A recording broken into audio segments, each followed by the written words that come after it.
Soy Matías, profesor de educación primaria y programador. Mi nombre es Vanessa Giordano, soy profesora de nivel primario, licenciada en Ciencias de la Educación y tecnóloga educativa. Yo soy Fabián, maestro, psicopedagogo, investigador. Este podcast es el resultado de muchísimas charlas por videollamada que fuimos teniendo a lo largo del año y en las que todo el tiempo nos encontrábamos hablando y pensando sobre la nueva realidad educativa. Somos 3 maestros y maestras que nos juntamos a pensar y conversar sobre la práctica docente, la vida en las aulas y el impacto de la pandemia en nuestro trabajo diario. Pensamos compartir nuestras charlas con quien quiera escucharlas porque creemos que lo que nosotros debatimos son temas que están en la cabeza de docentes, de directivos, de familias y de estudiantes. Y porque creemos que pensar la escuela y pensarnos dentro de ella es parte de nuestro ser docente. Bienvenidos, bienvenidas, bienvenides a Barajar, un podcast de educación hecho por docentes. Bueno, primero llevarles la tranquilidad a todas las familias argentinas en las 24 jurisdicciones educativas, las 23 provincias y la Ciudad de Buenos Aires, que vamos a empezar las clases de manera presencial, con una presencialidad cuidada, con una presencialidad que vamos a ir intensificando con la mejora de los indicadores epidemiológicos. Es el compromiso del Estado Nacional y de las 24 jurisdicciones. Hoy vamos a hablar de un tema que para nosotros es la prioridad número 1 en la ciudad de Buenos Aires, que es la educación de nuestros chicos. El 2021 no puede ser igual al 2020 en términos educativos.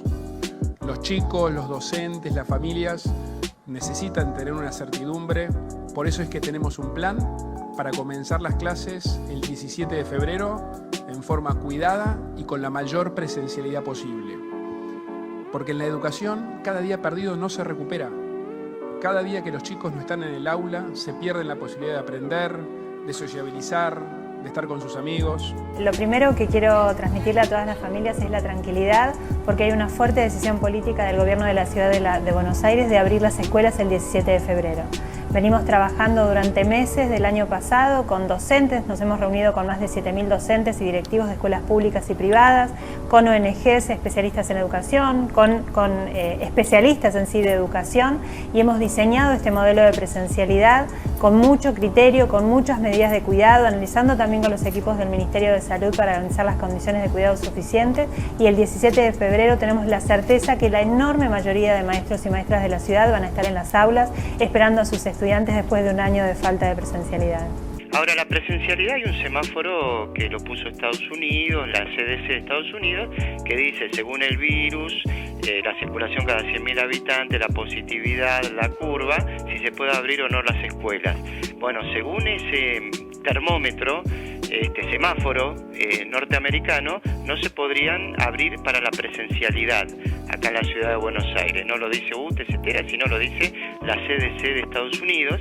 Donald Trump no lo cumplió y terminaron siendo el país con mayor cantidad de muertos por COVID del mundo. Sí hay una cosa internacional de que, bueno, abran las escuelas, que es lo que dijo Donald Trump, y que fue el motor de la segunda ola en Europa. O sea, nosotros vivimos 3 meses después de lo que está pasando en Europa, y cuando empezó a bajar la curva, abrieron las escuelas y empezó a subir la curva.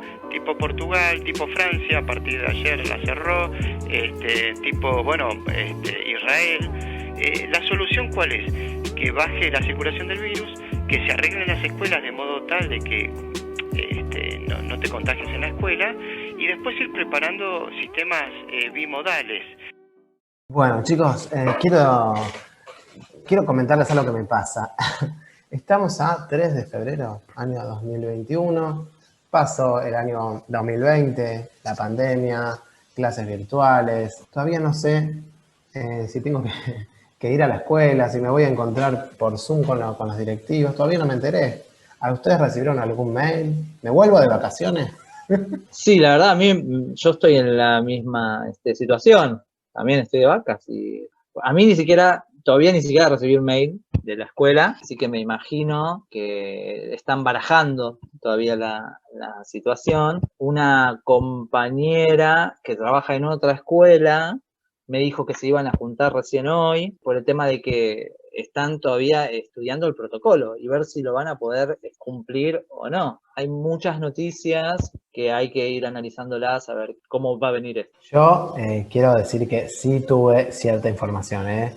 Me dice el distraído, pero tengo algo de información de las escuelas. Me mandaron mail. Lo que pasa es que los mails son un poco ambiguos. Soy de Cava, digamos, soy docente en Cava. Las clases empiezan efectivamente, hasta ahora por lo menos, el 17 de febrero. Es decir, el 17 de febrero hay clases. Se supone que el 8, los docentes y las docentes de Cava tenemos que estar ya disponibles para preparar, ¿no? Lo que hay que hacer, digamos, todo el trabajo escolar. La cuestión es dónde nos vamos a encontrar. Nos vamos a encontrar en la escuela, lo vamos a hacer virtualmente, no va a ser el 8. Esa información todavía no termina de quedar clara. A mí me pasa como madre de un niño que está en edad escolar, todos los años desde que mi hijo va a la escuela, yo tengo como mucha claridad respecto a cuándo empiezan las clases y cuándo empiezo a trabajar yo. Y hasta incluso los horarios. Entonces, para los que tenemos hijos y somos docentes, nos pasó siempre ese desfasaje de semanas previas en la que nuestros hijos no están yendo a la escuela, nosotros tenemos que ir. Y ahí uno siempre apela a niñeras, o a abuelos, abuelas, conocidos o colonias. Este es el primer año que yo creo que van noches que estoy con insomnio porque no tengo como precisiones respecto a cuánto tiempo yo voy a estar fuera de mi casa, y tanto tengo que ir presencial a las escuelas, y tampoco sé el horario de él cuando empiece las clases. Y creo que muchas familias están en la misma. Muchas familias, incluso, me acuerdo, mi propia familia, cuando yo era chica, organizaba sus vacaciones para estar con nosotros el primer día de clases. Que era como un evento muy lindo, nos llevaban a la escuela y todo, y porque les coincidían las vacaciones en marzo. Y digo, qué cantidad de casas, seguramente, el pensar en qué momento los padres y las madres se piden sus semanas de vacaciones para acompañar en el inicio, están como trastocados por esta incertidumbre, ¿no? Es como afectan todos los planos. Bueno, a ver, información hay. Es decir, hay algunas confirmaciones. Por ejemplo, las clases, como decía, en Cava, porque en el resto del país no es igual, empiezan el 17 de febrero. Es decir, cuando yo me sentí, así como ustedes, un poco desconcertado, lo que hice, como dijo Mati, fue empezar a investigar, a buscar información, leer en diarios, a noticieros y escuchar lo que dicen las personas que básicamente lo van a decidir, ¿no?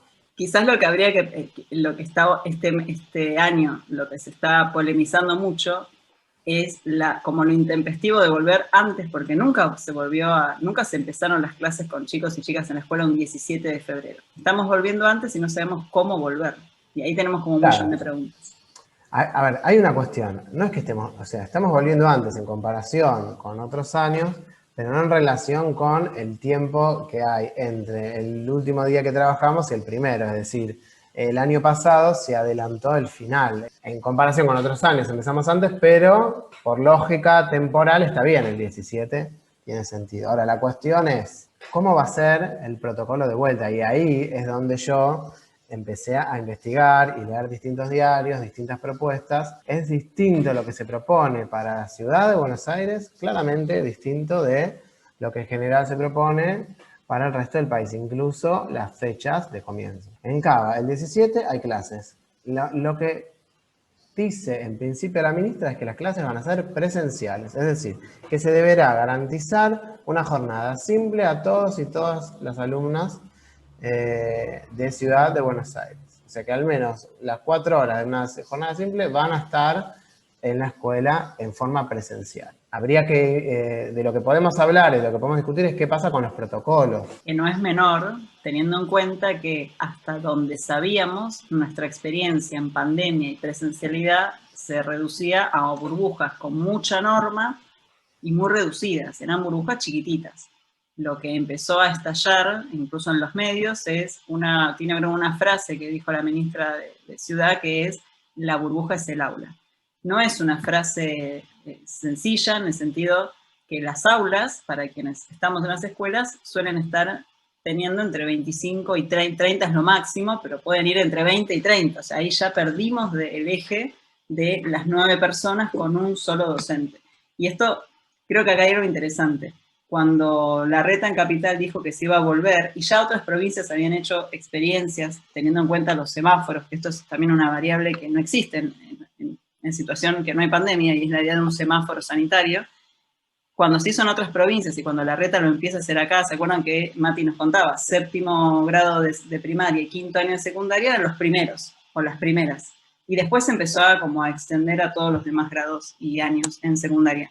En aquellos momentos tenían como unas reglas muy precisas, y era esto de, bueno, un solo docente con sus 9 estudiantes. Cuando se empezó a masificar, y Fabi, vos que tenés un grado que no es 7º, tuviste que ir a la escuela, empezó a faltar docentes. Entonces de pronto ya esta primera norma se rompía, no era vos, Fabi, siempre sí o sí con ese grupo, y quizás tenías que empezar a rotar. Pensar un protocolo con una burbuja del aula es un montón, y ahí creo que entra una variable nueva. Cuando lo dice Acuña, lo que se dice después, y lo decimos en términos de dice porque todo esto no es una información que salió en una resolución clara y concisa una sola vez, sino que estamos escuchando como fragmentos de una decisión que se va contradiciendo muchas veces. En otra instancia se dijo, bueno, si el espacio físico no permite la distancia social que tiene que existir entre cada uno de esos participantes de la burbuja, habrá que dividir, siempre y cuando la escuela tenga la infraestructura para eso. Ahora, es una realidad que no todas las escuelas tienen. Y ahí lo que viene después de eso es, bueno, cada escuela en ese caso tendrá que elaborar un plan alternativo, presentarlo, ser aprobado y aplicarlo. Y ahí viene el problema, porque cada escuela es un mundo. Y creo que ahí es donde se hace como más barullo, y eso no está dicho en los medios respecto a cómo es la cotidianidad de las escuelas. Y las familias y los docentes y los distintos actores están como aunando criterios, y por un lado yo, también leí distintas informaciones que salieron últimamente respecto de el protocolo, como el protocolo es como va por el lado más del discurso, y lo que dicen las familias y los docentes es las medidas, se tendría que hablar más de las medidas de salubridad que puede cubrir cada escuela. Por ejemplo, en provincia de Buenos Aires, lo que le reclaman al ministro de Salud, al ministro de Educación y demás, es justamente que por favor se visibilice, más allá del protocolo, cuáles son el estado de las escuelas, de las distintas escuelas, como para poder volver a la presencialidad. Se escucharon voces de familias, de docentes, porque acá no se trata de si uno quiere o no quiere, ¿no? Acá se trata de los cuidados y de las medidas que se toman.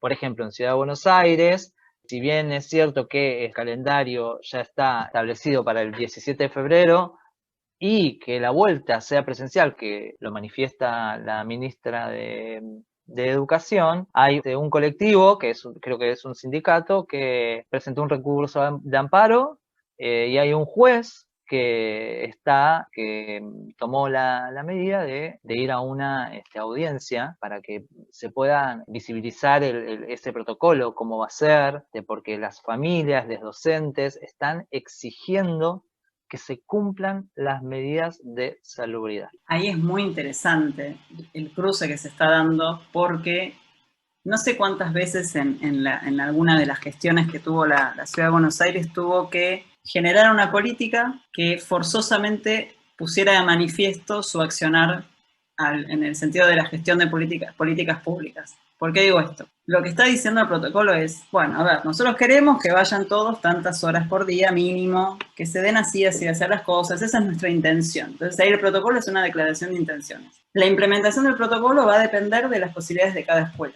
Y ahí el gobierno de la ciudad, en este caso, dice, bueno, ahora sí la escuela no llegara a tener esas condiciones y requerimientos, cada escuela se hará cargo. Y acá pasan dos cosas. Una es, en el caso de las escuelas de gestión estatal, las públicas, el no tener la infraestructura, el no tener condiciones de trabajo dignas o condiciones que generen cierta cuestión sanitaria adecuada, el responsable directo es el gobierno. No hay mucha vuelta en esto, digamos, no es una empresa, es el gobierno. Entonces, de pronto, lo que genera esta situación, esta judicialización que vos contás, Mati, es el gobierno está empujando a que cada escuela haga lo que puede. Y lo que está ocurriendo con eso como efecto colateral es, bueno, las escuelas van a decir, pero escúchame, yo no tengo ninguna forma de hacer eso que vos pretendés que haga. Y la única forma de arreglarlo es que ustedes, gobierno, inviertan en la infraestructura, inviertan en más recursos, inviertan no sé, en cuestiones que tengan que ver con lo sanitario.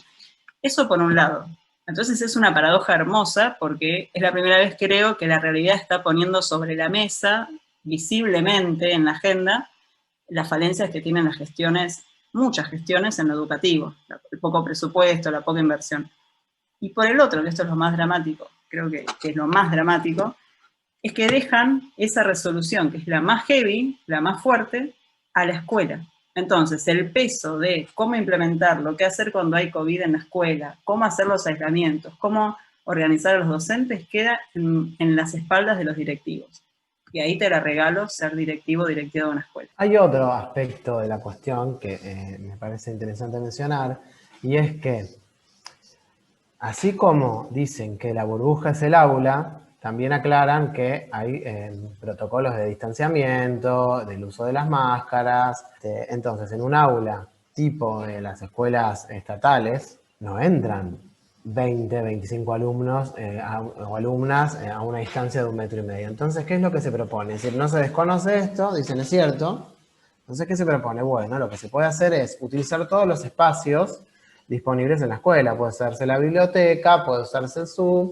Entonces, en algún momento, estoy casi citando palabras de la ministra, entonces en algún momento que quiera estar todo el grupo junto, bueno, se trabajará en el Zoom que se puede, ¿no? Siempre recordando que no hay un solo grado en cada escuela, sino en muchos hay 7 simultáneos y en otros debe haber 14 o más, ¿no? Otros espacios se pueden utilizar, no, por ejemplo, dan la clase de matemática, entonces medio grado está en el aula y el otro medio grado está en la biblioteca. Recordemos que hasta el momento, en la mayoría de las escuelas hay un solo docente por aula, por grado. Entonces, ahí está, dicen que cuentan que hubo una investigación y que van a aportar a las escuelas material para trabajar de esa manera y que la virtualidad va a apoyar estas cuestiones. Yo que lo escucho como docente, como les decía, menos de una semana de empezar a trabajar y a preparar eso que supuestamente tengo que hacer, me pregunto cómo va a funcionar, cómo yo voy a estar dando clase en el aula, desde el aula a los chicos que están en la biblioteca. Realmente me lo pregunto, no sé, ojalá encontrar una respuesta antes de que empiecen las... Y yo también me pregunto otra cosa, y que esto, no quiero tampoco polemizar que se extienda, ¿no? Pero yo me pregunto, entonces, si lo que se está intentando de alguna manera para poder sostener, ¿no? La presencialidad es esa modalidad, ¿cuál es el propósito real de esta presencialidad? ¿Dónde queda todo lo inherente o lo concerniente a lo pedagógico, a todo el discurso que vinieron trayendo los últimos meses o a principios de este año con respecto a garantizar la educación? Es cierto, y esto ya lo nombramos, que hay todo un currículum oculto que también contempla lo pedagógico. Pero bueno, nada, pues sin entrar en polémica, me pregunto, ¿para qué? Mira, como yo comenté, estuve leyendo varios artículos y escuchando muchas entrevistas y tengo algunas respuestas respecto de lo que vos te preguntás, al menos no de lo que piensan, pero sí de lo que dicen, ¿no? Viste que uno no puede saber lo que la gente con la que habla piensa, pero sí escucha lo que dicen. En general, los dos ministros de educación, digamos, que yo más estuve escuchando, que es la ministra de Ciudad y el ministro Trota, que es el ministro de Nación, hablan de la presencialidad como un organizador del aspecto institucional educativo, digamos, es decir, que los chicos van a estar regidos por la presencialidad, que es el organizador que valga la redundancia, a organizar el año. Después está otro aspecto de la organización que tiene que ver, y esto lo escuché más del lado de la ministra de Educación de Ciudad, que tiene que ver con la organización general, es decir, los padres, las madres tienen que trabajar y para poder hacerlo necesitan que sus hijos estén en la escuela o de otro modo tendrán que, quienes puedan pagarán una niñera o un niñero y quienes no puedan, bueno, no podrán ir a trabajar básicamente o dejar, bueno, cada familia se organiza como puede. La cuestión es que, justamente esa es la palabra, la organización. Es decir, la presencialidad, según ambos ministros, es un organizador de la cotidianidad. Miren, yo tengo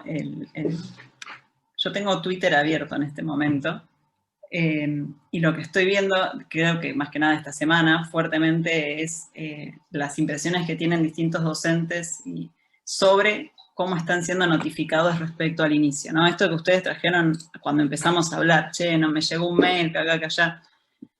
Y creo que eso no es algo menor, en el sentido que es nuestro trabajo, ¿no? O sea, se puede entender a nivel familiar. Uno puede decir, bueno, en la familia el comienzo de clases implica un montón de organización que cada familia todos los años lo va resolviendo, más o menos lo va resolviendo. Me interesaría mucho pensar cómo inciden nosotros como trabajadores de la educación, porque a ver, no es que acá nos rige la vocación ni que vamos porque vamos a dedicar nuestra vida a esto. Somos trabajadores de la educación en este caso, ¿no? A nosotros tres nos apasiona, eso es una realidad. Pero es nuestro trabajo, con esto nosotros comemos, pagamos cuentas y demás. Y acá hay unas situaciones que hay tanta incertidumbre que el cómo empezar, porque nosotros tenemos dos dudas. Una es, ¿cómo vamos a empezar? ¿Cuándo? Ya sabemos, el lunes 8. ¿Cómo? No tenemos idea. O sea, no sabemos si tenemos que ir a la escuela o si tenemos que estar desde casa a disposición. Y la otra es, ¿qué vamos a hacer en esas semanas? O sea, ¿tenemos claridad? Nos han dicho todo el año pasado que se empieza este año en una situación que nunca se vivió, que es que todo un año entero anterior va a continuarse este año. Eso es una situación inédita en el sistema argentino, es inédito. Si uno supone, cada vez que arranca un grado, que arranca en una sala o en un año en la secundaria, que va a tener que tener una charla con los profesores o maestros de los estudiantes que va a tomar ese año para ver cuáles fueron las situaciones, qué se vio, qué no se vio, cuáles fueron los conflictos y demás. Ahora esa charla es súper necesaria, porque además lo que se vio totalmente diferente. Entonces, no sabemos ni cómo va a ser, o sea, tenemos que pensar en dos líneas. Cómo retomar toda la información del año pasado, que no estamos acostumbrados a hacer ese trabajo, nosotros no estuvimos en pandemia en febrero, nos agarró en marzo. Y después encima, con toda esa información, que ya es un montonazo, tenemos que planificar, y yo acá voy a ser hiper fanática de esta palabra. Lo más importante que tiene que hacer un docente es planificar. Y lo más importante, el momento más importante del año es febrero, porque planifica el año entero, no porque vas a saber qué hace el 18 de octubre a la mañana, no es esa planificación, pero sí como a grosso modo tener idea de cuáles son los proyectos, si va a hacer excursiones, si va a haber un acto y demás. Además de eso, que es lo más complejo, ahora está atravesado por si va a ser en la escuela, si va a ser virtual, si va a ser ambas. Yo creo que, y esto lo hablamos en algunos de los episodios, creo que lo que no se está pensando es en el trabajo docente. O sea, en nuestra situación como trabajadores y en la complejidad que vamos a tener. Teniendo en cuenta además algo que también apareció mucho en Twitter y es, no tuvimos vacaciones. No solo que no pudimos viajar por la cuarentena, más allá de que alguien lo haya hecho quizás, sino que no pudimos despegarnos de la escuela. Porque todo enero hubo bombardeos sobre los docentes no quieren empezar a trabajar, cómo va a ser. Creo que nunca nos pasó de estar en un enero tan pegoteados de la cotidianidad de la escuela. Y ahí es donde queda la sensación que los docentes, les docentes, seguimos siendo como el último orejón del tarro, porque finalmente lo que va a provocar esto es que actuemos bajo directivas, y que en realidad quienes dictaron clases el año pasado y sabemos quiénes, finalmente pudieron cumplir con los objetivos o pudieron asimilar tales y cuales contenidos, somos les docentes y somos quienes deberíamos tener y tomarnos un tiempo para planificar, como muy bien lo dijiste, Vane, y yo estaba pensando exactamente lo mismo. Anualmente hacemos un pasaje al docente que sigue, ¿no? Por ejemplo, si estamos voy a poner un ejemplo, en cuarto grado, el profesor o la profesora que va a tomar en quinto grado a estos alumnos o alumnas, tiene información porque escribimos un informe, porque nos sentamos a charlar y hacemos un pasaje y demás, y ese docente planifica también en base a este pasaje. Ahora, nosotros, ¿cuánto tiempo, como bien dijo Vane, vamos a tener para eso? Y yo creo que no estamos, o bien dicho, yo creo que no fuimos pensados para que podamos integrar esa planificación o ser parte de esa planificación que tiene que ver con la unidad pedagógica que proponen. Yo quería decir, a mí me queda algo en claro, y es una frase que dijo también la ministra de Educación de Ciudad, Acuña, y es: la escuela que conocíamos no es la escuela que vamos a tener este año. Es decir, no nos vamos a encontrar con la escuela que conocíamos, porque está mediada por protocolos, por máscaras, por distancia, por otras prácticas. Las prácticas que conocíamos no son las de ahora, no son las que van a venir. Eso es una cosa.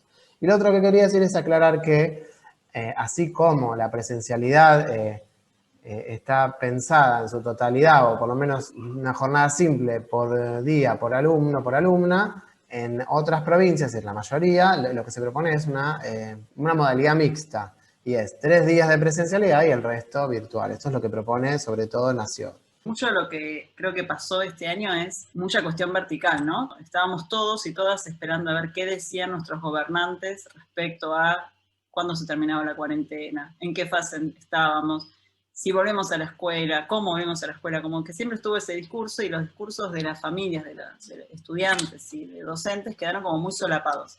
Salvo, y esto también es interesante decirlo, en algunos medios cuando se ubicaba el discurso como predominante o hegemónico. Por ejemplo, pensar que todos los docentes no quieren volver a las escuelas y que todas las familias quieren volver a la escuela, ¿no? Se hacía como esa separación muy tajante. Así que está bueno lo que tras de empezar a escuchar a las voces de estudiantes, de familias, saber qué piensan, qué les pasa con esto de volver. De hecho, hay un artículo que les quiero súper recomendar, que lo escribió Manuel Becerra. Manuel Becerra es un profesor de nivel secundario. Tiene un blog que se llama Fue la Pluma, que está muy bueno, es súper recomendado, y que creo que tiene que ver con esta tónica de empezar a escuchar la voz de los docentes y las docentes, ¿no? Desde su oficio. Él escribe en Revista Anfibia, hay un artículo publicado hace muy poquito, ahora en los primeros días de febrero, que se llama Cómo volver a la presencialidad, y lo que trae de interesante es qué criterios se tendrían que tener en cuenta, no a modo de intentar ser un protocolo, porque no va por ese lado, sino que lo que busca en ese artículo, y es interesante para quien no está en la escuela, es problematizar un poco la complejidad de pensar esa vuelta a lo presencial, ¿sí? Como pensar que además, y esto no es menor, estamos en una pandemia, y la escuela no puede estar como afuera de eso, pero es verdad que la escuela no está concebida en términos de pandemia, casi que lo contrario. Entonces, nada, les recomiendo mucho leer ese artículo y seguir en estas semanas. Estamos en unas semanas álgidas. Creo que lo que mejor hay que hacer como ciudadanos es leer estas noticias, es importante estar informados, y tratar de encontrar otras voces. Y acá es donde más debiera aparecer el pensamiento más crítico, de poder ir a buscar diferentes fuentes, tratar de escuchar voces de gente que trabaja en escuela para entender un poco la complejidad de esta intención de volver a lo presencial. Gracias por acompañarnos en este episodio de Barajar. Nos pueden seguir en redes, por Instagram en @barajareducativo y por Twitter en @barajar_edu. Nos volvemos a encontrar entonces en nuestro próximo episodio de Barajar.